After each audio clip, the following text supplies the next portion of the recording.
Tonight on Steelers Talk, we have a Jalen Ramsey injury update that you're not going to want to miss. Also, there's a couple of QB news items around the AFC North surrounding Lamar Jackson and the Cleveland Browns. Then we'll get into A.J. Brown, who seems a little disgruntled with the Philadelphia Eagles right now. Is it possible that he demands a trade out of Philly and the Steelers trade for him before the trade deadline? I'll answer that question later in today's show, so make sure you guys stick around. Then I'll finish up today's show with a discussion around what the Steelers should do at the edge rusher position once Alex Highsmith gets back from his injury. Should Nick Herbig get the full-time starting job? I'll answer that question at the end of today's show. But before we get into the content today, guys, we are less than 400 subscribers behind Warriors today in Chat Sports' race for the next channel to get to 100,000 subscribers. Here at Chat Sports, we have a very select a few channels here that have gotten to 100,000 subscribers. Just 6 channels to this point have made what we call the Wall of Fame. Right now, we are in a race with Warriors today to be that 7th channel. If we can get that 7th retired jersey, that means we get the number 7. We get the Big Ben Roethlisberger jersey to be our jersey here at Chat Sports. So we got to win this race to 100K, and we have been closing the gap over the last month by thousands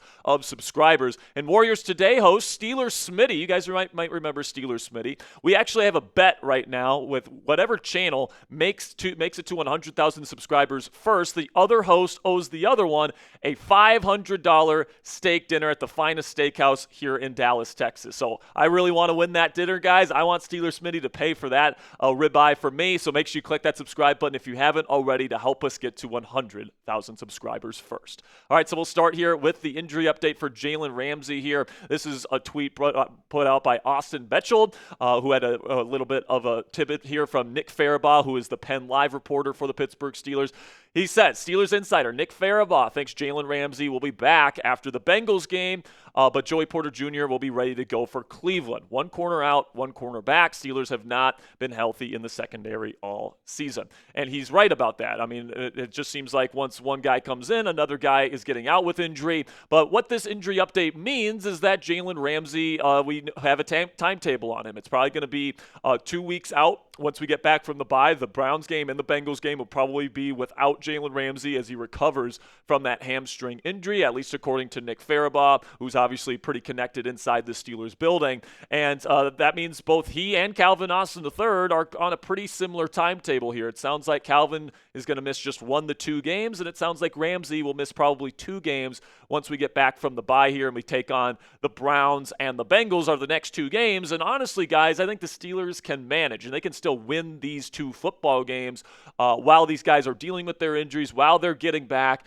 And even without Calvin on offense, even without Jalen on defense, I think the Browns, with their rookie quarterback coming in here, coming off a bye, Mike Tomlin's excellent coming off a bye, plus the fact that the Steelers are home, that should be a win for the Steelers. And the Bengals can't do anything right now, offensively or defensively. That might be one of the worst teams in the National Football League, period, right now with Joe Burrow out of the lineup. Of course, that one's going to be on Thursday Night Football, but I certainly think that the Pittsburgh Steelers should be able to win both of these football games, whether Calvin Austin III or Jalen Ramsey are on the field or not. And honestly, guys, what I want is I want these guys healthy for the Green Bay game, because after the Browns game and after the Bengal game, you got 3 kind of tough games in a row, right? You've got that Packer game on Sunday Night Football at home. Then you get the Colts, and the Colts are certainly no pushover this year with Daniel Jones leading the way. And then you got on the road in L.A. versus the Los Angeles Chargers. Those are 3 tough games in a row. But the good news is it sounds like you're going to get Jalen Ramsey. You're going to get Calvin Austin III. And yes, you're going to get Alex Highsmith back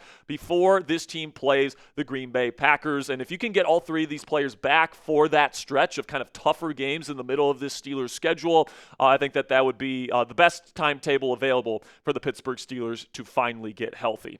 And speaking of the Cleveland Browns, we talked about it here. The Steelers play them next on their schedule after their bye in Week 6 here. And the Cleveland Browns just named a new starting quarterback. Rookie out of Oregon, Dillon Gabriel, will be their new starting quarterback after Joe Flacco definitely flamed out, was not playing well over the first 4 weeks of the season.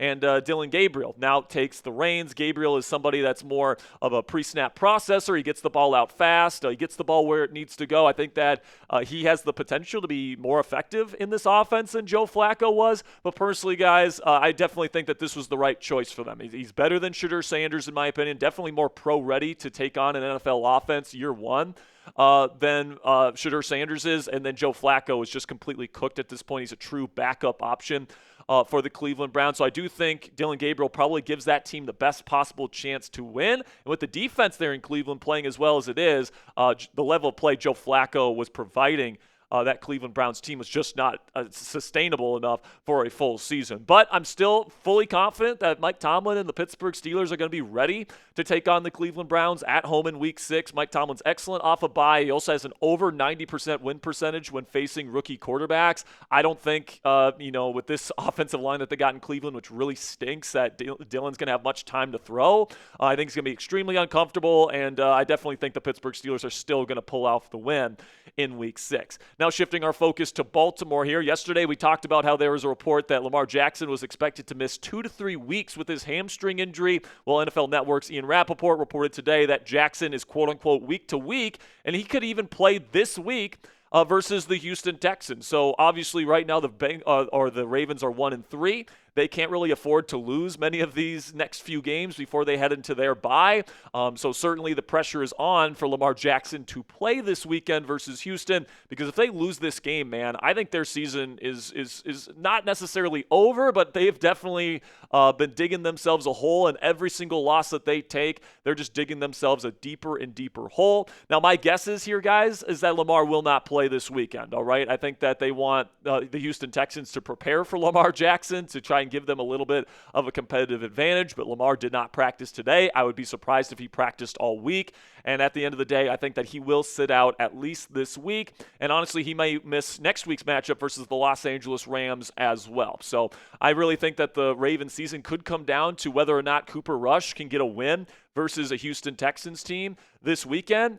They are at home, so keep that in mind, but the Ravens season is definitely hanging in the balance over these next few weeks. So still to come here on Steelers Talk, I'm going to be talking about A.J. Brown and whether or not he wants out of Philly and whether or not the Steelers make sense as a trade option for the Philadelphia Eagles if they're going to be shipping out A.J. Brown. Then we'll be talking about Alex Highsmith versus Nick Herbig. Which one deserves to be the starting number 2 edge rusher when Highsmith gets back from injury? I'll answer that question at the end of today's show. But before we get into the rest of today's program, let's have a word from our sponsor today at PrizePicks. You and I, we make decisions every single day, but on PrizePicks, being right can actually get you paid. Don't miss any of the excitement this season with PrizePicks, where it's good to be right. Football season is finally here, and you better believe I'll be getting my PrizePicks lineups in all season long. PrizePicks is super simple to play. Just pick more than or less than on 2 to 6 player stat projections, and if you get your picks right, you could cash in. PrizePicks also puts their users first, so all withdrawals are fast, safe, and secure. PrizePicks also offers Venmo, Apple Pay, MasterCard, and more for quick and easy deposits into your account this football season. And a new feature from PrizePicks that I absolutely love is injury reboots. If one of your players leaves the game in the first half and doesn't return, PrizePicks will not count that as a loss. Here is my projection here for Week 5 in professional football. I'm taking the more in passing yards for Justin Herbert, the more in receiving yards for Quentin Johnston, and the more in receiving yards for Zach Ertz. If you guys want to download the PrizePicks app today and use code CLNS, you guys can get $50 in lineups after you play your first $5 lineup with the PrizePicks app today. That is code CLNS to get $50 in lineups after you play your first $5 lineup on the PrizePicks app today. PrizePicks, it's good to be right. Now let's move on to A.J. Brown here, where the superstar wide receiver posted a cryptic message on X after the Philadelphia Eagles beat the Tampa Bay Buccaneers this past Sunday. Now, A.J. Brown did not have a particularly great game from a statistics point of view. He had 2 catches for just 7 yards and no touchdowns in that game versus the Buccaneers. And honestly, throughout the season, he has not been getting targeted nearly as much as a player of his status would expect to get the football. Of course, Brown has had some issues with the Eagles in the past, certainly having some issues with Jalen Hurts, calling him out publicly before. Obviously, he's still there. Those things have been patched up. But this time now, it's just another chapter in A.J. Brown, showing his frustrations with the Philadelphia Eagles. This is what he posted on his X on Sunday evening. He says, quote, "If you're not welcomed, not listened to, quietly withdraw.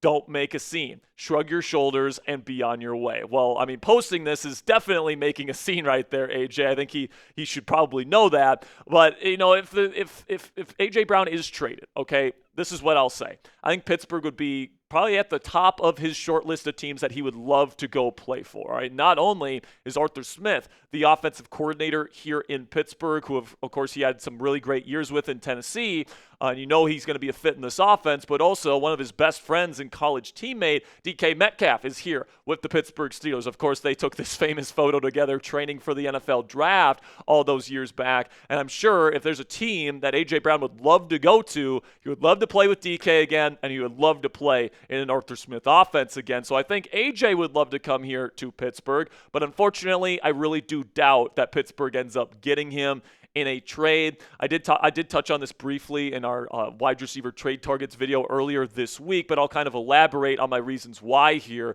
First reason why I don't think this will happen is I don't think Philly will come to the table. All right. Obviously, he's under contract for multiple seasons. They have invested in him, and he is the number one receiver in that offense. You take him away, that's going to make that passing game in Philly even worse than it already is. All right. So they definitely want to keep A.J. Brown.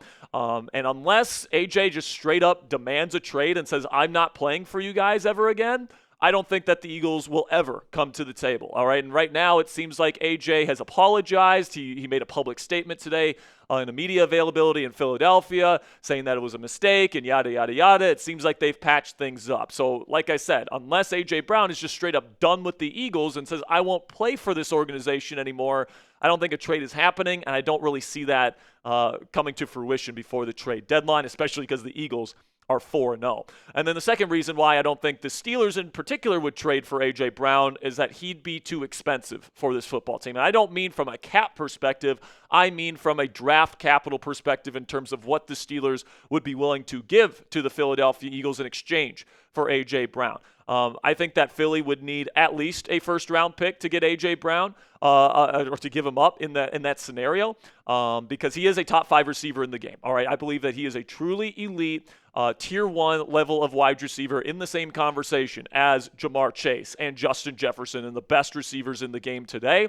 And frankly, they would need that first-round pick, at least maybe even 2 first-round picks to even think about trading him away. I think other teams would be willing to give up a first-round pick for him, but Pittsburgh would likely be would be unwilling to pay that price because they want to use that first-round pick on a quarterback next year, right? They want to be able to take their franchise quarterback, and they really aren't interested in giving up either their first or second round pick. I think they would be willing to give up a third round pick for a wide receiver. And if you guys are looking for some more realistic wide receiver trade targets for the Pittsburgh Steelers, you guys can check out the video that we put out earlier this week. I go into guys like Jacoby Myers, Chris Olave, and others that are more realistic.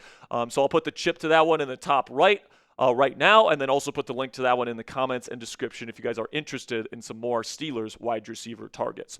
So now let's have this discussion here, guys. Alex Highsmith is set to return from injury here relatively soon over the next few weeks, and when that happens, and if T.J. Watt and Nick Herbig are also still healthy, who do the Pittsburgh Steelers start at the number 2 edge rusher position? Because Nick Herbig has been playing absolutely lights out over the last 3 weeks. He has 10 tackles, 4 of those for a loss, and then he has 3 sacks. That's a sack per game.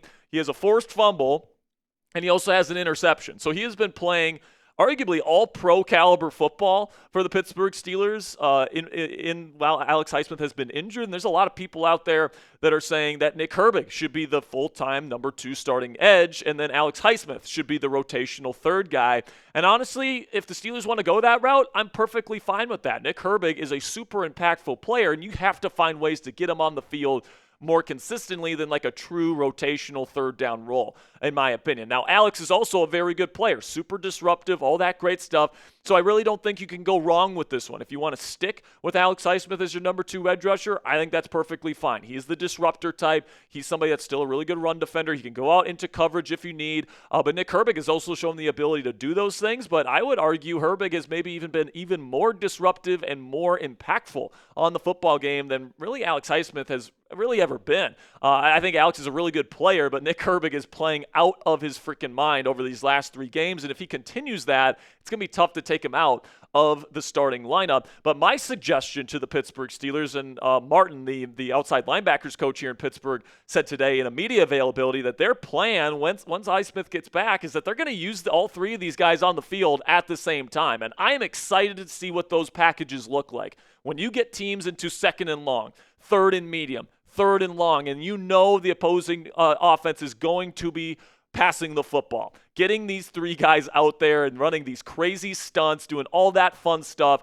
I cannot wait to see what that quote-unquote NASCAR package could look like because, I mean, these three guys are some of the most disruptive pass rushers in the game today. It's the best edge rushing trio in the National Football League today, and you get those three guys on the field at the same time, you can really create some havoc. And man, it's just nice to be able to have this trio and have this be the identity of this football team, or you can get after opposing quarterbacks like no other team in the National Football League. So whenever Alex Highsmith does return to the lineup, I have a feeling that this pass rush here in Pittsburgh is going to go from really freaking good to borderline unstoppable, and I can't wait for that. So who starts? Let me know down there in the comments section. If you were in charge of the Steelers and you had a choice between starting Alex Highsmith or Nick Herbig on the other side of TJ Watt, who is the number 2 snap getter? Give me an AH for Alex Highsmith or NH for Nick Herbig. Let me know what you guys think down there in the comments section. Now we'll finish up today's news and rumors segment by letting you guys know that fan favorite UDFA Sebastian Castro, he was on the Steelers practice squad, has been claimed by the Tampa Bay Buccaneers yesterday. He is now a Tampa Bay Buccaneer. So obviously, you know, I was a big fan of Sebastian coming in. I was hoping that the Steelers were going to be able to develop him, and he was eventually going to be able to be trusted with an active roster spot. But Tampa Bay apparently saw quite a bit in him as well, and they have decided to add him to their roster. So best of luck to Sebastian in Tampa Bay. And just one last final reminder here, guys. We are just under 400 subscribers behind Warriors today. We have gained almost 3,000 subscribers on these guys over the last few weeks. It's been absolutely fantastic. We are currently in a race to see which channel gets to 100,000 subscribers first. We got to get it done so Steelers Smitty can owe me a steak dinner. So if you haven't clicked that subscribe button yet and you want in-depth, extensive Steelers coverage every single day, make sure you click that subscribe button and join the Steelers Talk family today.